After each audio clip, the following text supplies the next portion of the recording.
And we'll see shortly where the title was derived from. Canto 1, Chapter 3, where one of the 6 questions asked by the sages of Naimisharanya Sutta Goswami, now that Krishna has departed this world, where have religious principles taken shelter? That's the question. The answer is given is the Srimad Bhagavatam. Shortly after Krishna's departure, on the western horizon, on the eastern horizon has come this light as brilliant as the sun, the Bhagavad itself. So here we go. It's a description of both monsoon and the autumn seasons in Vrindavan. By the way, it's not ready yet, but I mentioned this at the temple.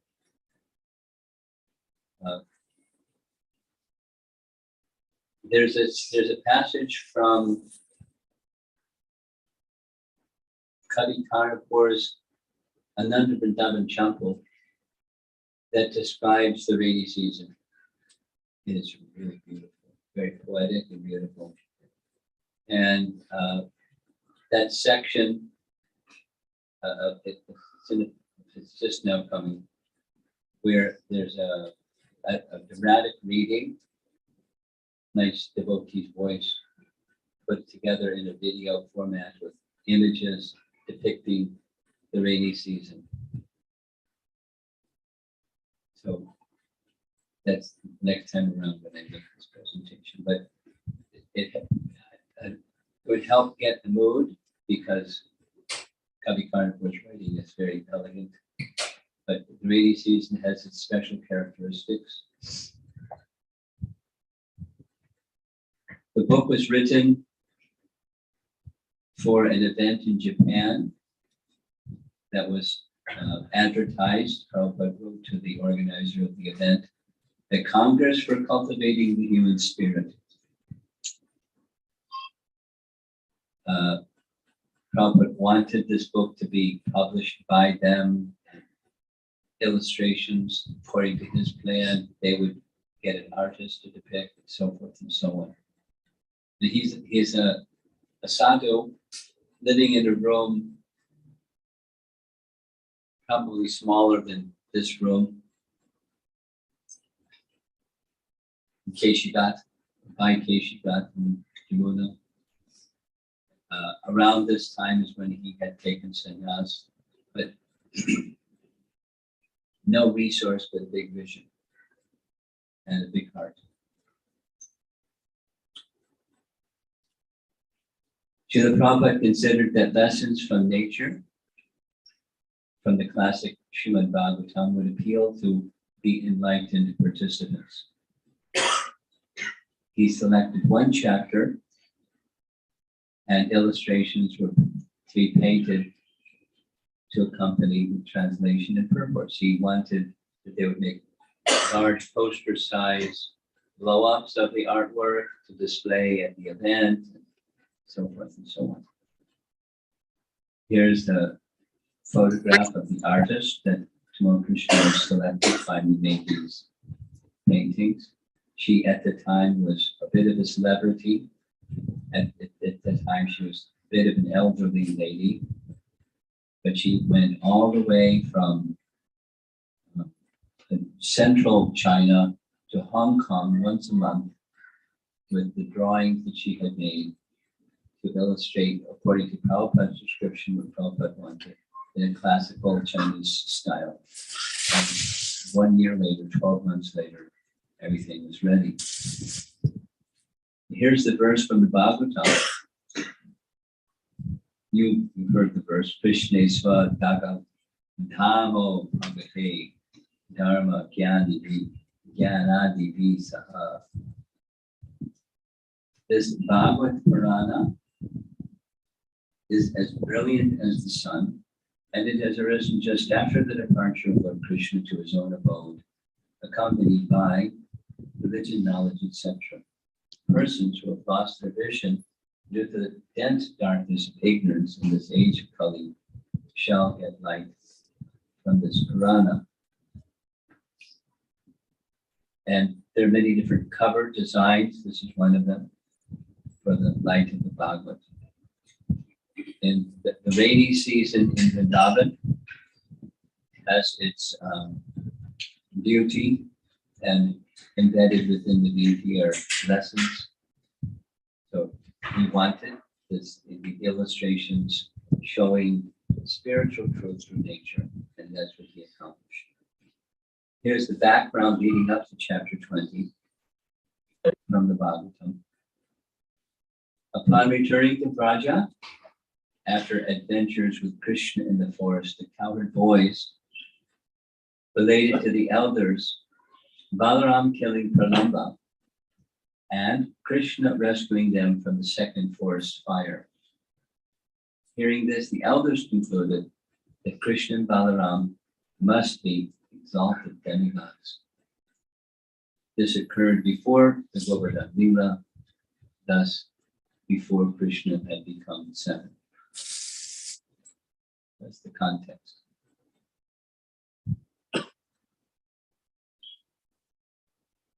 Then the rainy season began. Chapter 20 begins. Description of the beauty of Vrindavan in the monsoon and autumn season acts as an udipan for intense joy. Udipan means stimulation. It's a terminology that Rupa Goswami uses. Here's an example, because it's a nice example, because we're all very familiar with the Damodar Lila, this month of Damodar. For example, what Sanudipan is, the description in that chapter, the Damodar Lila chapter, how Mother Yasoda was dressed, the flowers in her hair, her smile, the colors of what she was wearing, and so forth and so on. This detailed description of Mother Yasoda is an udipan for those inclined for parental affection, Vatsalya Rasa. When she's chasing Krishna, the perspiration on her forehead and flowers are falling from her hair and things like that. These are udipans for parental affection. So similarly, the description of this chapter is stimulations in a broad sense for the ecstatic joy of bhakti life, and Prabhupada brings it up. So the structure, there are 48 chapters in this book, and we're going to be discussing this evening the first 5, chapters 1 through 5. It's not exactly chronological through chapter 20, but he's extracted verses and then written his own very interesting commentary on each of the verses. So we're beginning chapter 1, which is subtitled Reestablishing Our Relationship with the Supreme. Nice place to start. The arrival of clouds, accompanied by thunder and flashes of lightning all over the sky, provides a picture of life-giving hope. So you'll see shortly, each of these, the lightning, the clouds, the sky, are symbolic of poetic symbolism for different features of human society. Covered by deep bluish clouds, the sky appears artificially dressed. The thunder and lightning within the clouds are signs of hope for a new way of life. So, Prabhupada's poetic imagery, the sunlight indicates the jiva's swarup, effulgence, the sunlight. And the sunlight is covered by lightning, thunder, and clouds.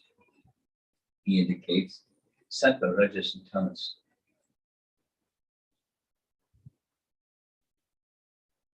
Here's one of the paintings painted by this next lady to go into the book, one that Tamal Krishna selected.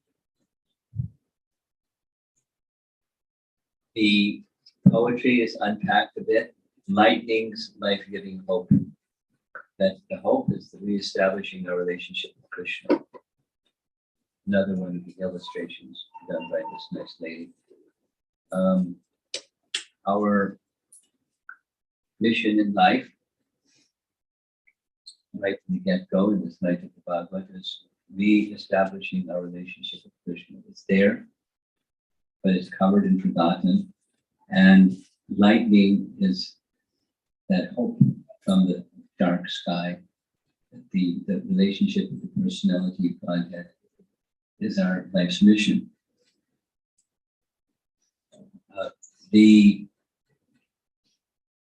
There's a relationship between that supreme person and all living entities. So the poetry, Prabhupada is unpacking here. The absolute truth is the serene, limitless, expansive sky you see up above. It's the spiritual sky above it all, and shaped like a lotus design at the top. And below there's clouds, and then within the clouds there's planets, and down below is where the earth is receiving the rain. Living entities, their truths manifested in the modes of nature, down at the very bottom corner left. And Prabhupada's explanation, the cloud of covering, he writes, is compared to the quality of ignorance. Originally pure, thus the living entity becomes covered like clouds cover this expansive sky. And when covered, then there's forgetfulness. So the theme is reestablishing, but then the reverse is there's forgetfulness of that which needs to be reestablished. Ignorance leads to forgetfulness of the absolute truth and our original identity. And in that forgetfulness, then we form other identities, the separatist identity, groupism identity, or us and them identity. Forgetfulness leads to separation in false ego. And then he spends some time describing this separatism in false ego, where there's this I and mine conception. Same thing we talked about with the college kids. But the language is different with that. So this separatism is a byproduct of false ego, and false ego, so there's a sequence. And it's important to catch the sequence because we want to reestablish our forgotten relationship with Krishna. But there's covering that makes it a little challenging, a little difficult, not so easy. False separatism combined with the quality of passion gives rise to a creative force of separate lordship over the mode of ignorance. It's taken from nature, like what Prabhupada is doing. The flash of lightning is the only beam of hope that can lead one to the path of knowledge. And right away, he's getting into the Chinta Veda Veda Tattva from description of the rainy season. The limitless sky, or the all-pervading absolute truth, is simultaneously one with and different from the fractional portion of sky, or a jiva. that's liable to be covered by a dark cloud.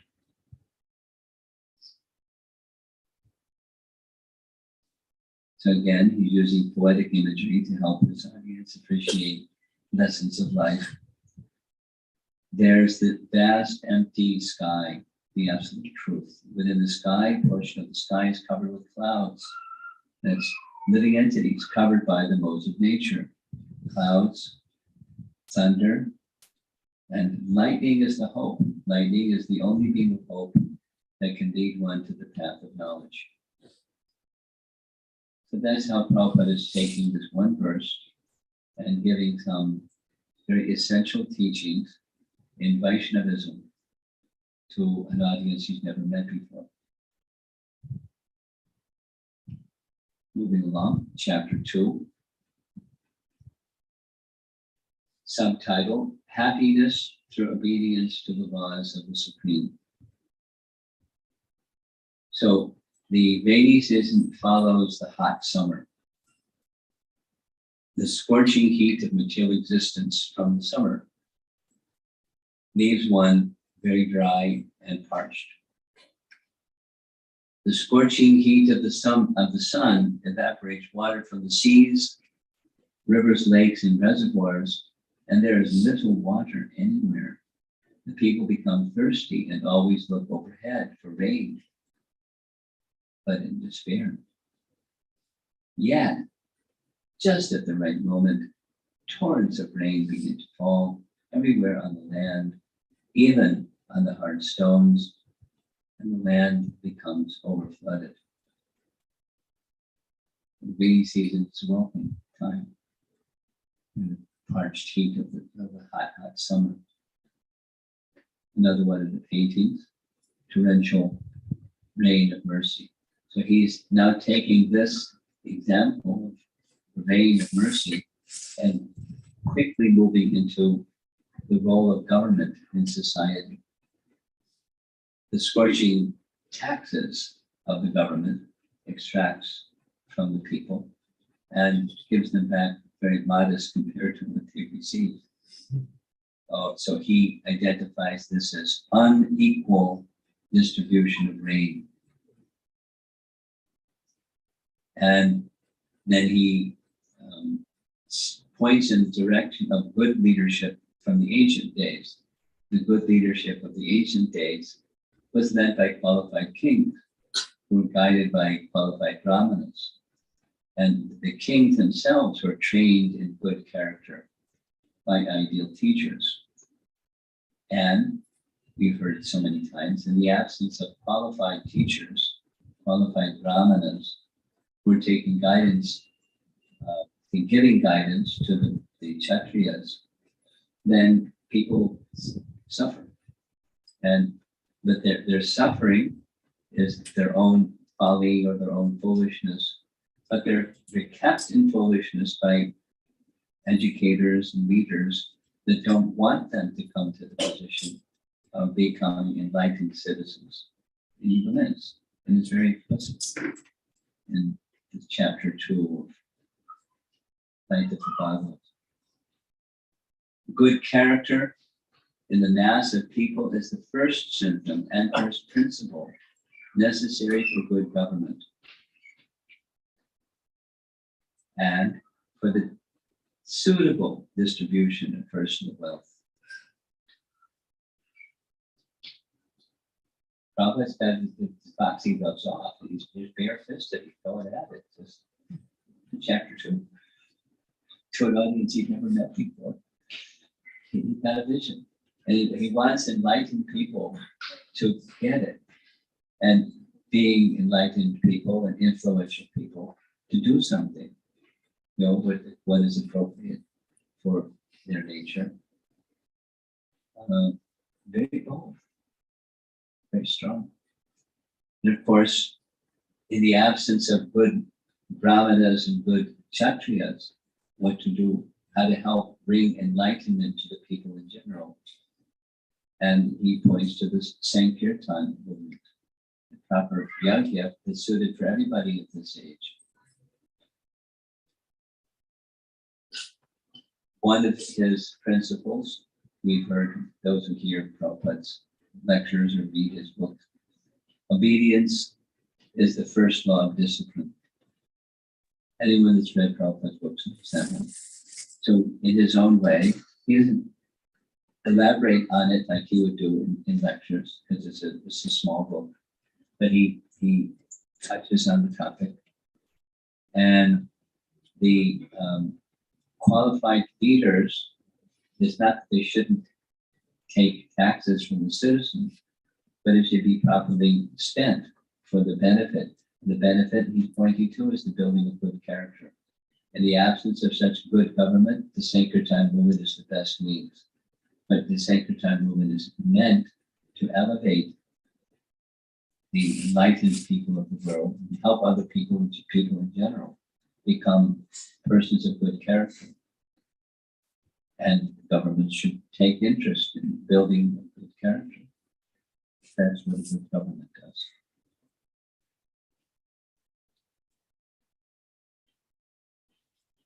Just speaking about nature. Isn't it amazing? I find it amazing. The lawmaker behind the laws, that's the Supreme. Some nice illustrations. Attracted by electricity throughout the sky and driven by forceful winds, clouds gradually cover the surface of the earth to satisfy the needy people by supplying water, which is the substance of their life. The clouds bestow rains upon man as the mercy of the Lord, who is always kind to the needy living beings. And right away, naturally, Prabhupada is going to glorify Krishna, being the all-merciful Supreme, who is merciful to everyone. He's especially merciful to those who hold him dear to him. Despite our gross disobedience to the laws of nature, Krishna is always kind and merciful. And the rainy season is one of the exhibitions of that. The rain of mercy exhibited in rainy season, because, as he's already stated, water is life-giving for life in this world. And the merciful Krishna bestows it abundantly during the rainy season. Water is one of the most important items for our maintenance. So Krishna has arrangements for maintaining us. And he goes into describing in classic fashion. Water is drawn from the seas and goes in the form of clouds and comes down in the form of rain and is distributed throughout the land, from the mountaintops, down the sides of rivers, and so forth, by Krishna's arrangement for the well-being and sustenance of living entities. And behind all of these arrangements, we must not forget, Krishna is that person. The laws of nature are established by him, upheld by him, enforced by him, and it's meant for the well-being of all of the creatures that are part of his creation. The material nature works so nicely and not blindly because of the superintendence of the supremely powerful Krishna. And therefore, thoughtful people, he's appealing to the educated, elevated audience that's going to be seeing him in Japan, although he never made it there. Always remembering Krishna's mercy is the way of life of an elevated person. That's what he's addressing, and wanting that they impart the same in terms of character and conduct in the people of this world, people who look up to elevated persons like the ones he's going to be addressing. This divine energy of mind, consisting of the three modes of material nature, is difficult to overcome, but those who have surrendered unto me can easily cross beyond it. It goes back to the imagery of clouds in the sky. The clouds in the sky are the jivas. The big sky is the supreme, is the absolute truth. And the clouds, or the cloud-like jivas, are given mercy. Here's directly taken from his commentary. Maharaj Dasarath, the father of Lord Ramachandra, used to fight with his enemies. It was said that he approached them just like a farmer, uprooting unnecessary plants and trees. And when there was need of giving charity, he used to distribute money exactly as the cloud distributes rain. The distribution of rain by clouds is so sumptuous that it is compared to the distribution of wealth by a great, munificent person. The cloud's downpour is so sufficient that the rains even fall on rocks and hills and on the oceans and seas where there is no need for water. The cloud is like a charitable person who opens his treasury for distribution and does not discriminate whether the charity is needed or not. He gives in charity open-handedly. He makes reference to King Rantidev. Many of you are familiar with the story of Rantidev. He was celebrated for his charity giving. So, you know the story, but I'll narrate the story. It's nice to hear it 100 times. One time he decided to undergo an extended fast.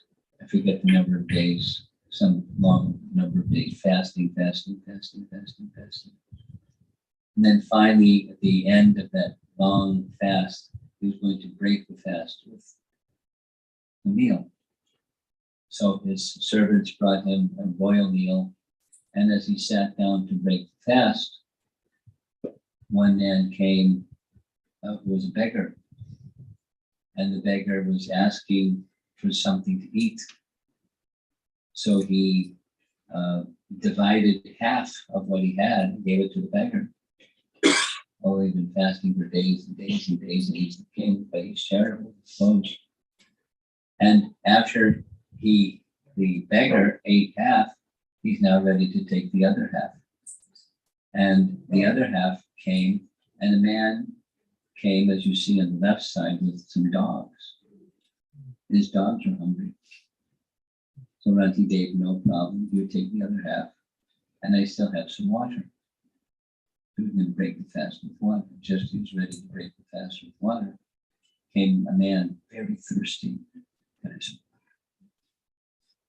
some water? And he then said this wonderful thing. How fortunate is one who can live one's life in such a way that whatever it is that one receives, one can distribute for others in a merciful and charitable way.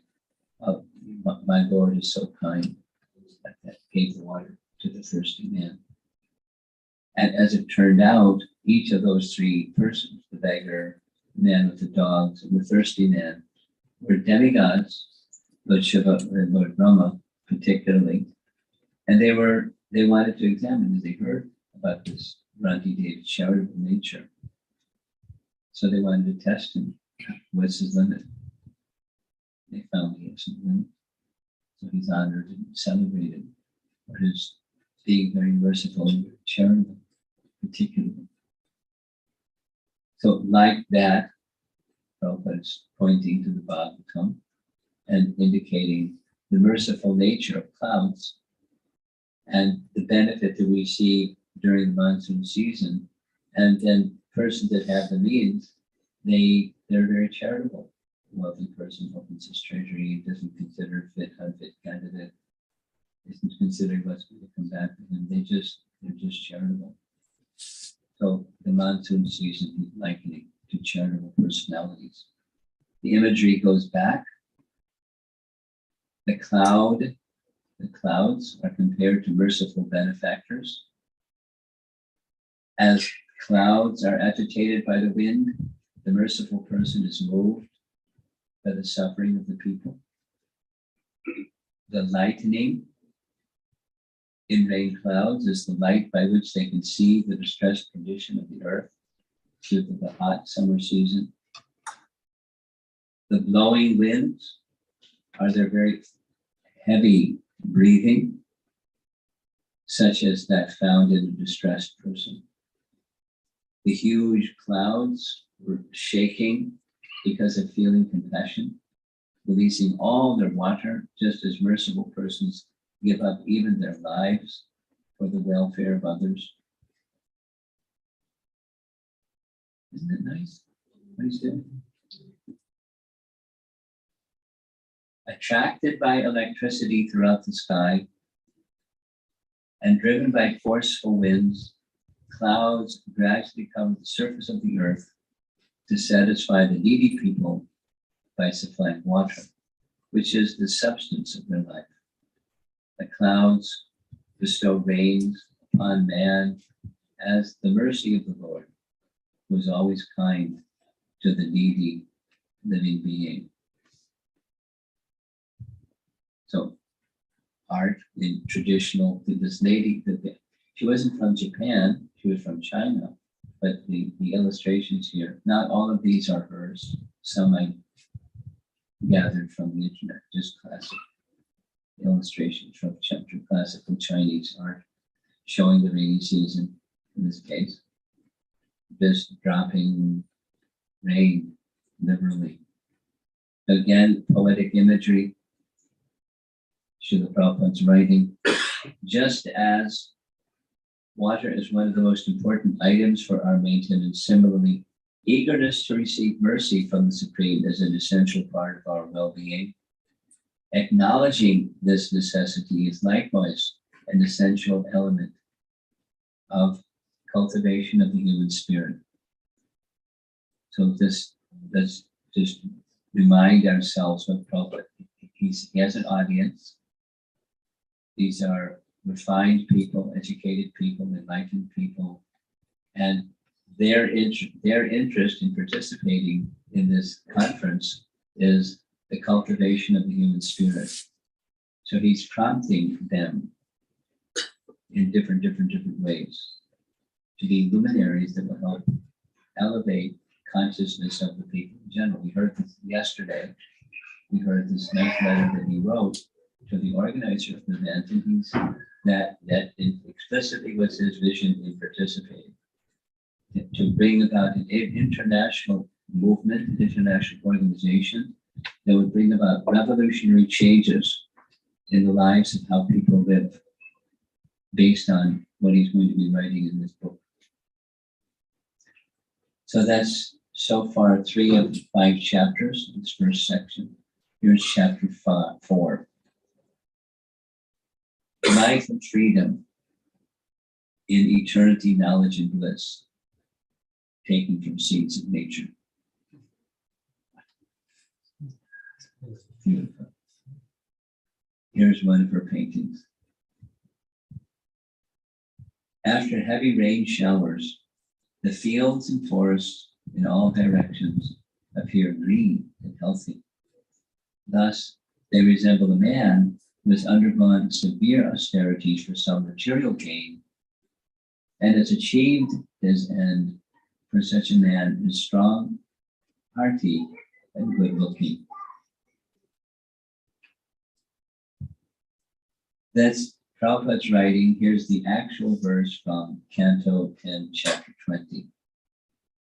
Thus the earth was like a person whose body has been emaciated by austerities undergone for material purpose, but who again becomes fully nourished when he achieves the fruit of those austerities.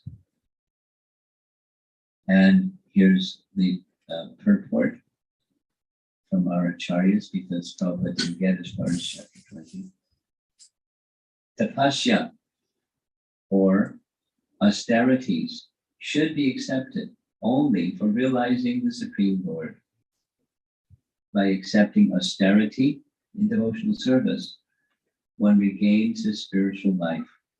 And as soon as one regains his spiritual life, he enjoys unlimited spiritual bliss. So Prabhupada's emphasis now is going to the after effects of the rainy season, greenery after the rainy season. Although pleasant, still it doesn't last long. Severe austerities for temporary gain are simply a waste of time and energy. He's now pointing to transcendental happiness beyond austerities for some material purpose. That life has its happiness and distress. It's just the nature of the world in which we live, the duality. Mantra sparshas tu kaunteya shitoshna sukha dukkha agama payonityas tam satikshas vavarata. So rather than being, he's not opposed to austerities, but austerities for material purpose is not being encouraged in this section. Our duty is to achieve permanent happiness and eternal life. Human life is meant for ending all miseries and achieving the ultimate goal of life. This he's drawing from the after effects of the rainy season. Life of freedom in eternity, complete knowledge, and a blissful atmosphere. Invoking Satchitananda, destination, that should be our aspiration. When mercy comes, let it come in that form into our lives. We should try to live in the unlimited clear sky. Remember, the clear sky is the absolute truth, embedded in this poetic imagery. Be eager for that connection with the absolute truth. Overflooded with rays of sun and moon. And this summary of chapter 4. Worthy austerities are those which give rise to a life of freedom, found within the spiritual bowls of eternity, knowledge, and bliss, downpours of mercy from the Supreme, and from those jivas endowed with the human spirit, are essential to achieve the same. He is inspiring the enlightened people or elevated people or the listeners, attendees of this conference to play their part, be distributors of the mercy of the Supreme, abundantly, profusely, and of course, not just wealth, but an understanding of eternity, knowledge, and bliss. He's only in chapter 4. Here's chapter 5. This fortune comes when there's lack of proper guidance. Here's one of the illustrations from the book. The evening in the rainy season is dark all around. There's no sight of the twinkling stars on the horizon or the pleasing moon. They're covered by clouds. The insignificant glowworms become prominent in the absence of the luminaries in the open sky. So you know where this one's going. In Kali Yuga, the absence of actually enlightened people, even a glowworm looks attractive.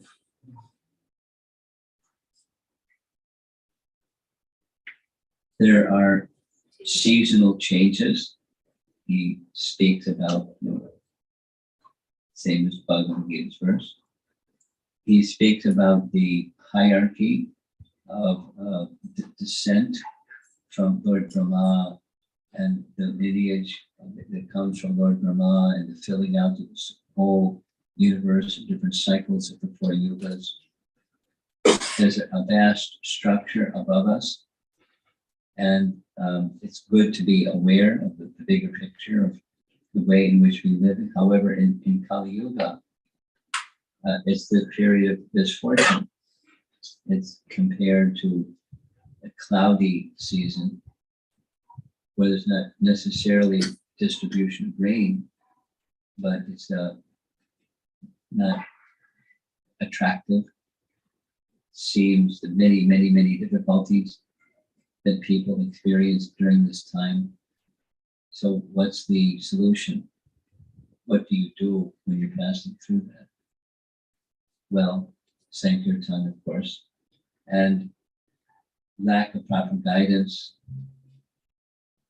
In the rainy season, he goes back to the imagery of the darkness of the night in the rainy season, where the sun and the moon are covered by dense clouds. No sign of twinkling stars or pleasing moon. Insignificant fireflies and glowworms capture people's attention. Self-made incarnations and pseudo-religionists become prominent in this age of quarrel. But he knows his times, and he wants to do something about it, and he wants the enlightened people attending this audience to also understand what is to be done by them. So he speaks of the true source of light in this dark age, and that's the method of disciplic succession. And through the method of disciplic succession, proper knowledge of our higher purposes of life can be received even during this period of time. And of course, that's the light of the Bhagavata. Back to the theme of the book.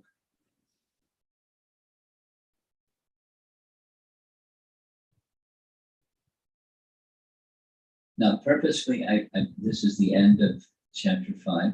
And purposely went rather quickly. Part of the idea of going quickly is to give like a feel for how Prabhupada is portraying his message to when he understands his audience, an elevated audience. He was not,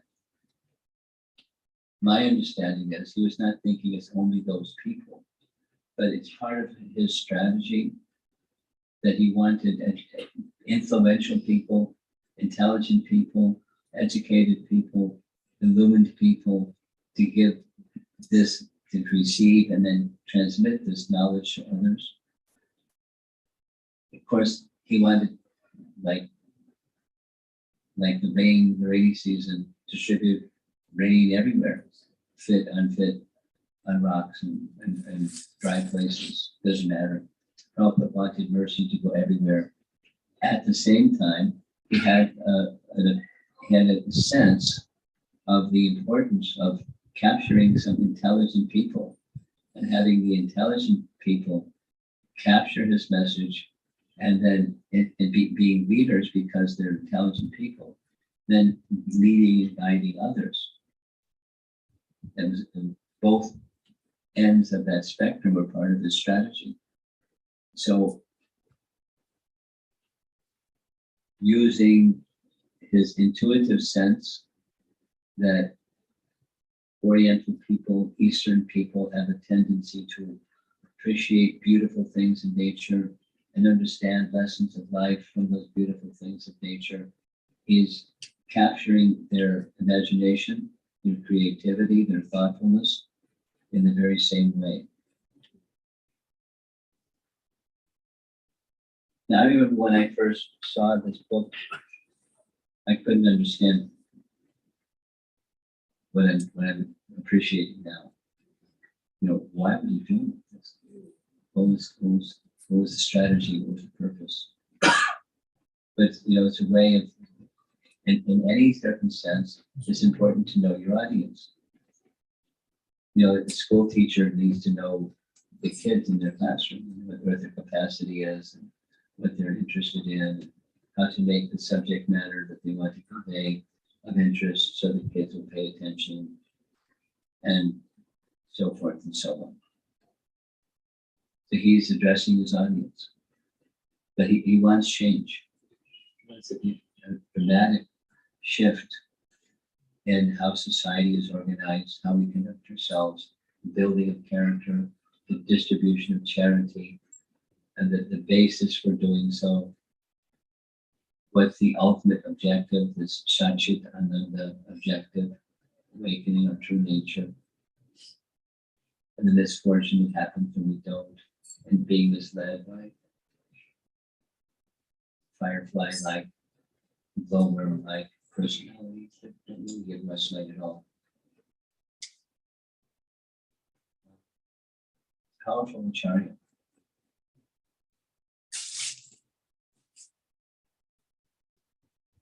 Now, I don't know,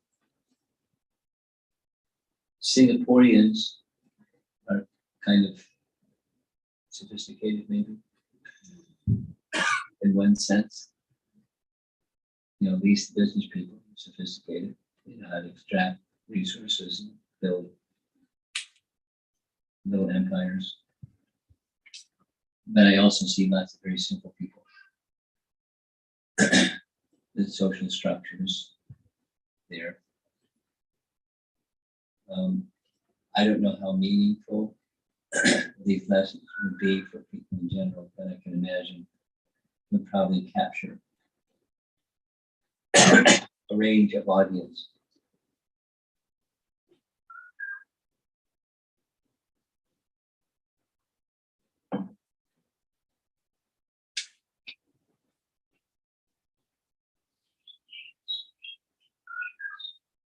By speaking about this, I'll go back to what inspired me to go down this path of learning more about life of the Bhagavad was Jagatarini.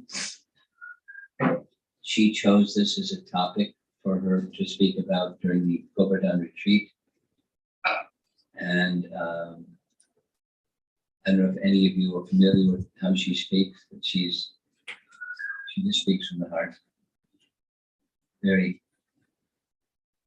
simple, sweet, joyful, at the same time, quietly powerful lady, Vaishnavi. And I was moved by how she made this presentation. She didn't go into it like I have, the chapter by chapter, but in her own way. The message is powerful. I'm curious to see what will happen if there is a returned interest in how Prabhupada presented his powerful message of Krishna consciousness in such a simple manner, so many years ago. While he was doing this, we heard this yesterday, he was simultaneously working on his Bhaktivedanta Purpose in Canto 1 Srimad Bhagavatam. And very clearly, Canto 1 Srimad Bhagavatam was for the English-speaking audience, but he was also thinking the world. His audience was the world. And bringing the light of the Bhagavad, the Srimad Bhagavatam, into the world for elevation of consciousness and lifting up the character and quality of society. Now, he's doing this here in a different manner, but same purpose.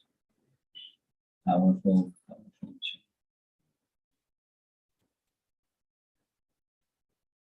Let's see if there's some topic you'd like to discuss.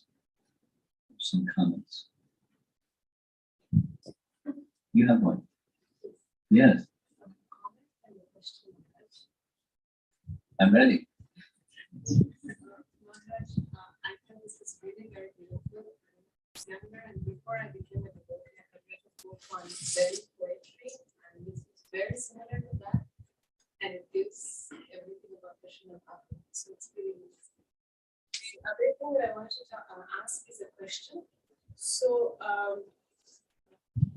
talk to the luminaries in Japan. But I mean, they could be materially trained and materially in good positions, but they wouldn't be spiritually trained or anything. And he knew that. Yes. So if he gives one talk, how would they be able to immediately pick it up and know exactly what is the right culture and what is wrong culture? And they won't know by one visit. He's planting seeds, as he did for the years that he was acting as a world acharya. He was planting seeds. And when he, using his expression, he would fan a spark. When he saw that there was some that had some interest, he'd invest time and energy. That was his method. The world was his audience, and one visit isn't going to transform somebody into understanding and applying everything in one visit. But it's creating opportunities, finding those more qualified, and fanning the spark. It's a little Prabhupada story, the fanning the spark.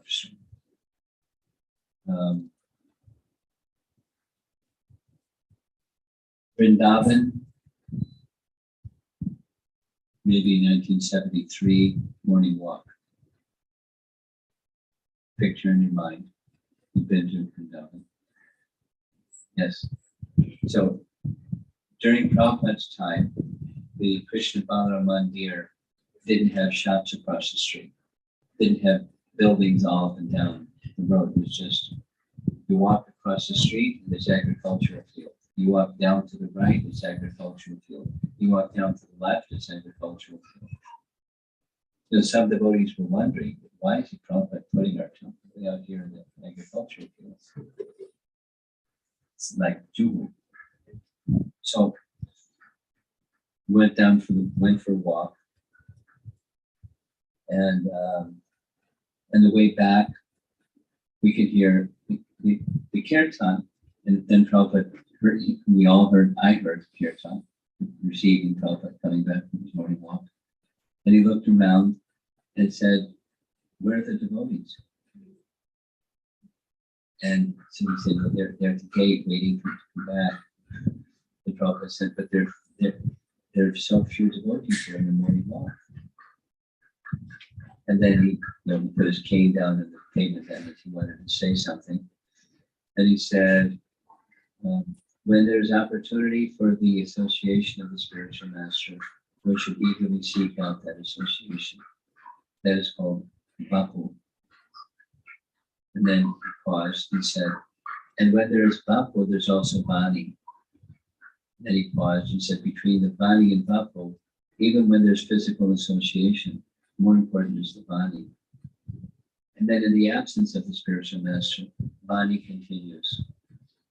He looked around, moved on, then paused again, and made a comment about this comment about preaching.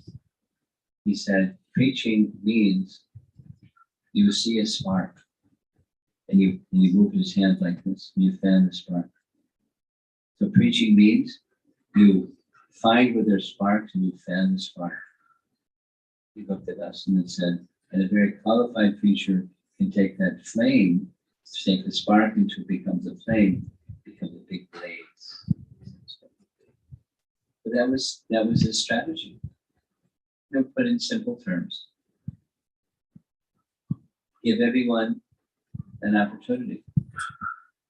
And when there are persons that showed some receptiveness to his message, fan the spark. In different ways. He would encourage devotees in different ways according to their nature, propensity, and very amazing, surprising ways where he would encourage people.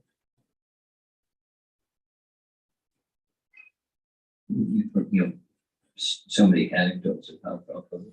Have you ever painted before? No. I think you could be a painter. Can you paint this? Have you done any sculpture? No, Prabhupada. I think you could be a good sculptor. Make this. So you would engage people in that they figure out a way to do it because Prabhupada said to do it. So that then the flame becomes a big blaze. So he was traveling around the world doing that. Setting the world on fire, or creating sparks and fanning sparks and making blazes from nothing. He knew the darkness of this age of Kali. He was not unfamiliar with the misguided population. I would think he was making big risks to say things about leadership. You can't, in some parts of the world, you can't speak like that. won't mention which parts of the world, but some parts of the world you can't speak like that. You're in trouble. He did anyways.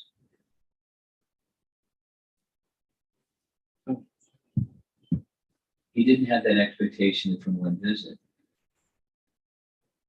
I can see.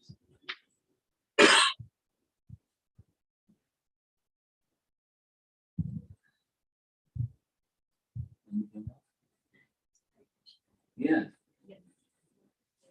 This line of power, that means like it's the first trying to present the teachings of Srimad Bhagavata, or is it structured in a particular way? I'm not sure what your question is. He's not presenting the entire Srimad Bhagavatam. He's using poetic imagery to indicate that this Srimad Bhagavatam and this one chapter within Srimad Bhagavatam can give light. And he wants to show how that light can come out of this chapter. But it's how the Bhagavatam gives light in this dark age of Kali. I mean, it's from that verse that the title was taken. So no, he's not attempting to present the whole Srimad Bhagavatam. No. He's attempting to present little slice of that Srimad Bhagavatam for an audience that he feels would find that slice to be relevant and relatable. So how they can understand life and how they can understand their duty and meaning and things like that. One more question. Yeah. Does that answer the first question? Yes. Okay. Another thing is like, as you said, like Janatari Devidasi was very powerful. So I want to understand like how we can be powerful without getting affected by what is going around us. Like we want to keep focused in devotional service and keep our enthusiasm going. So how to be powerful like all the devotees? Well, I like Jayadeva Swami's answer to the how-to question. It's 2 words. Sadhusanga. Then you can unpack Sadhusanga, then pack it back up again, but it's it comes down to Sadhusanga. Sadhu Sangha, Maharaj, actually here Sadhu Sangha, we can get it like weekly once, but mostly we are with the family and we are with the, work. That's okay. How do you put Krishna in the center of your life? Sadhusanga. So it doesn't mean because I have family and job and responsibilities, I can't reach out to Sadhusanga. It doesn't mean that.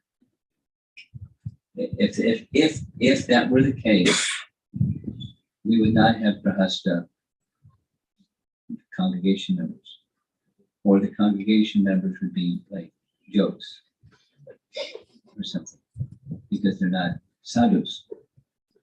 But they can become sadhus and be sadhu-like by sadhu sangha. And then there's degrees of receptivity of sadhu sangha. That's okay.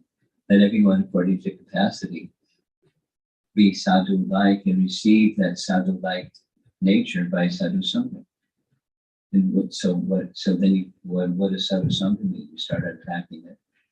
You hold up this strand and that strand and that strand, and you put them all strands together, you get a Hewig. And you light it and offer it to Damodar. And that's what Sadhusanga is. It's like what Prabhupada, and this little example from Morning Walk. When there's opportunity for physical association, you take physical association. And when there's physical association, more important than just the physical association is the body, the hearing the instructions. Oh, like that. And you, as a family person and householder with responsibilities, etc., you're not deprived of hearing recorded lectures of whoever it is that you want to hear from. You don't have enough time in the day to hear all the options and possibilities. And then in reading, aside from recorded,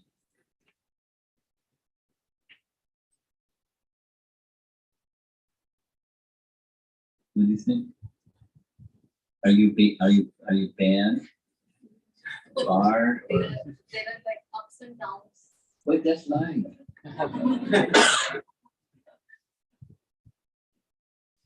When you go down, you stand up again. However many times it takes to get knocked down, you stand up again. You know that example of us teaching how a child learns to walk, because walking propensity. The spontaneous devotion is love of God. Krishna prema is within your soul. So sometimes there's ups and downs, but your propensity is there. It's innate within the soul. What do you think? And how do you get that to come out? Sadhu Sangha, Bhajana Kriya, Anartana Vritti, Ishtana. That's how just keep going. However long it takes, you keep going because you know it's there. You have that faith, you have the faith in the spiritual reality that's within you. It's like the first chapter of this, remembering, reawakening our relationship with Krishna.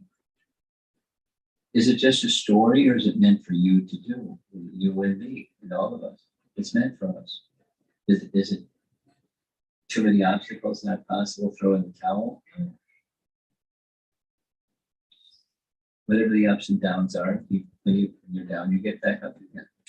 You go to the sadhus who give you nourishment and strength. You spend time there and serve them and hear the instructions, and you imbibe the enthusiasm they have and the instructions, and you apply them as best you can, knowing that tomorrow you want to apply them better than today. And that's when you just keep going with faith. Go team, go. Yes, Mataji. Something related to the same question, but the thing is, we are hearing, we are trying to read and trying to learn, but when actual circumstances come, we are unable to follow, when we are unable to stick on to, or that stability hasn't come. So you mean there's duality in this world? Okay. Welcome to the club. I mean, there's a stage of bhakti called anishtita bhakti, where it's unsteady. Is that what you mean to say? No, not bhakti at all. I'm talking about, like, say, the sadhu sangha. We have few people, but once the working life starts, and then during the thing, we are able to practice it actually, whatever we learn. So you know the answer. You just want to hear it again. Abhyasa yoga yuktena chetasanandidami. That's what you do. It's very clear instruction. And so if there's some unsteadiness and obstacles and things like that, that's there because of our conditioning and contamination. It's our misfortune due to past free will choices got us to where we are, when we're unsteady in certain circumstances that are not favorable and all that stuff. So we accept because we built it. It was given to us. Now we want to move. Tamasi ma jyoti akala. That's what we do. And keep good sadhu sangha, keep good association, because they'll encourage you. Come on, let's go. You tumbled, that's okay. Let's go. Let's get up. Dust yourself up. Let's keep going. In a loving, kind, devotional, spirited way. And we should, as our capacity permits, be like that with others, and as our heart permits, be in the company of those that will interact with us like that. There's some that don't have that capacity, and that's okay too. So be merciful anyways. Knowing that it's just, giving seeds and helping people from wherever they are to go to the next place.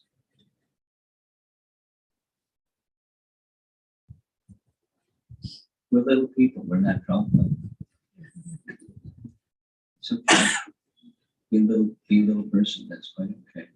And the little persons together with other little persons makes them strength. But be a person of character, a person of faith, and be in the company of others that have that character and faith as best you can. And you continue to move.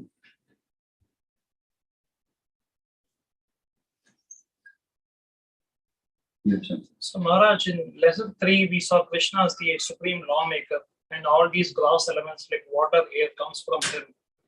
So he is the supreme, like all these. You're paying attention, that's good.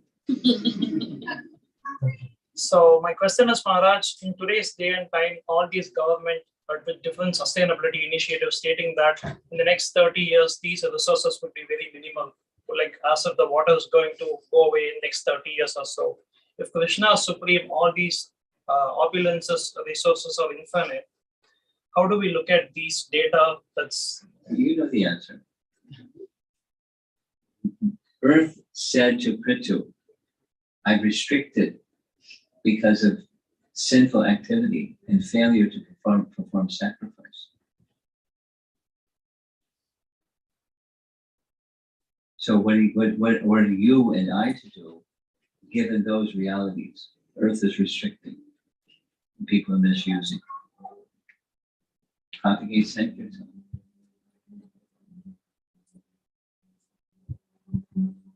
Oh, come on, get real. We gotta do real stuff around here. You know, the resources are getting thinner and thinner. You say, go and sanctify. That doesn't mean we don't do some of those other things. We don't tune into not misusing resources.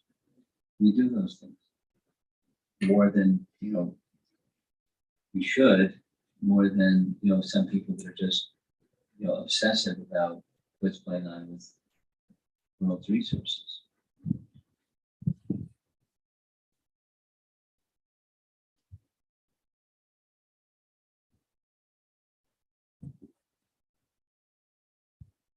When you don't have, it makes you more conscientious about what you do have. I heard many times when Srila Prabhupada received letters, he wouldn't throw out the envelope. He'd open the envelope and use the inside of the envelope for writing. Because he knew there were times when he had nothing. So he knew how to be grateful for what little, and so not when he had abundance, it was wasteful. But that had to do with his spiritual capacity. So what about us? And what the laws that govern proper use of Mother Nature's resources, or again, supplying abundance? It's right in the Bible. During Maharaj Yudhishthira's time, there was so much opulence because of him. And we don't have leaders like Maharaj Yudhishthira today, so what do we do? What do you do? He satisfied Vishnu. I mean, here's something that's very, very simple.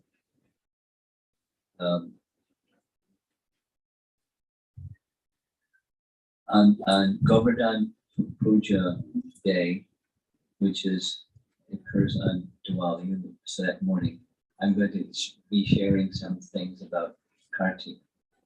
And the effectiveness of offering a lamp to Vishnu is one of the key things of the whole month of Kartik. It's this auspicious month, and offering lamps. I'm not sure if I probably should ask Madhavananda for his permission. I extracted, he wrote in his Bindu magazine 3 articles or 3 different examples from Puranas, etc. of wonderful stories of offering lamps to Vishnu, the power. This is a simple thing. So what do you do? Offer a lamp to Damodar.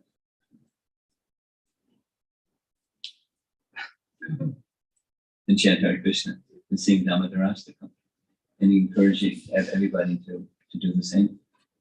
Encourage people to chant Hare Krishna. So when Vishnu is pleased,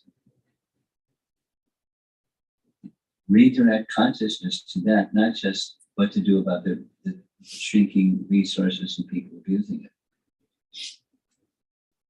That was one of the messages that I presented to the Artha group. That greed is using up the resources of nature more than there's resources. Going green doesn't do it because it doesn't deal with greed. People are still using, recycling their greed. But that's not the solution. Krishna consciousness is the solution. When there's Krishna consciousness, nature will supply abundantly. That's the faith of a Krishna conscious person. We don't misuse resources.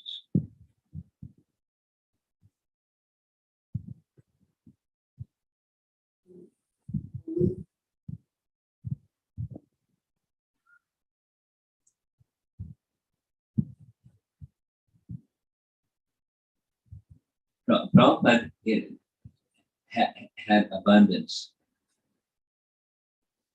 as the world Acharya. Before abundance, he had nothing. Before that, having nothing, he had abundance. And then after world Acharya, he had more abundance than he could even dream of having if he hadn't become a world Acharya. And he spoke like that. But it's not like now that there's abundance, then we misuse. He has abundance because he had the capacity to properly use. And the capacity to properly use is a principle. Things are meant for the satisfaction of it. Just like, when there's wealth, he said it already twice in the first 5 chapters. Wealth should be used to develop character amongst people in general. How do you do that? But, resource should be invested in such things. And when people have that resource, anyway, so it's the same cycle. Satisfying vision is our life. That's bhakti. Vishnu bhakti.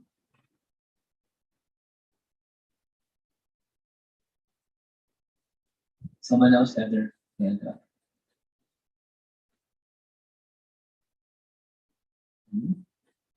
No. Mataji, you want to go again? I want to ask, in the Srimad Bhagavatam, Prabhupada uses a lot of analogies, Yes. like the spiritual sky and the ocean of material miseries and the blazing fire of material existence. Would that be because he wrote the line of the Bhagavatam first? No. It's just his poetic, proclivity. And, from our acharyas, they also, see, he through sadhu sangha, he developed qualities like that. But he was poetic, long before.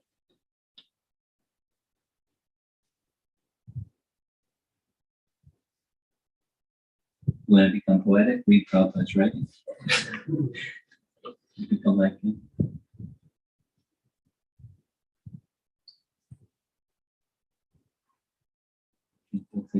Thank you very much. Jai. Jai. I'm supposed to be somewhere else in 5 minutes, right? Is that what the schedule is? 15 minutes, okay. I'm gonna have to disappear.